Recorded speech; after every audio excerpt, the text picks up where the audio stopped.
Hello രാജീവേ, ഇനി എന്നെ മേലെ വിളിക്കരുത്. എന്റെ കല്യാണം ഉറപ്പിച്ച്. Let's breakup. അയ്യോ, ഞാൻ രാജീവല്ല, നാരായണൻകുട്ടിയാണ്. നാരായണൻകുട്ടിയോ? എന്നെ ഇനി രാജീവനെ കാണുമ്പം അവന്റെ അടുത്തൂടെ പറയണം, എന്നെ ഇനി മേലെ വിളിക്കരുത്, എന്റെ കല്യാണം ഉറപ്പിച്ചെന്ന്. ഈ ബ്രേക്കപ്പ് അവനും കൂടെ കൊടുത്തേക്കണം, കേട്ടല്ലോ? കുട്ടാ, എന്തോ റേഡിയോ ഓഫ് ചെയ്ത്. വാവേ, നീ ആ ഹോസ്റ്റലിന്റെ വാതിലും തുറക്കോ. എന്തിനാ? നിനക്ക് ഞാനൊരു സർപ്രൈസ് വെച്ചിട്ടുണ്ട്. സർപ്രൈസോ? ആ, തുറക്ക്. നോക്കട്ടെ. അയ്യോ, ഇതാണോ സർപ്രൈസ്?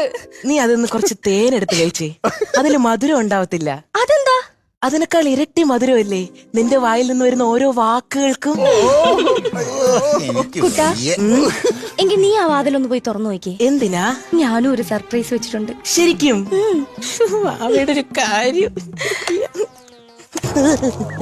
വാവേ, ഇതെന്താ ഒരു വാഴ ഒരു സൈക്കിളൊക്കെ? കുട്ടാ,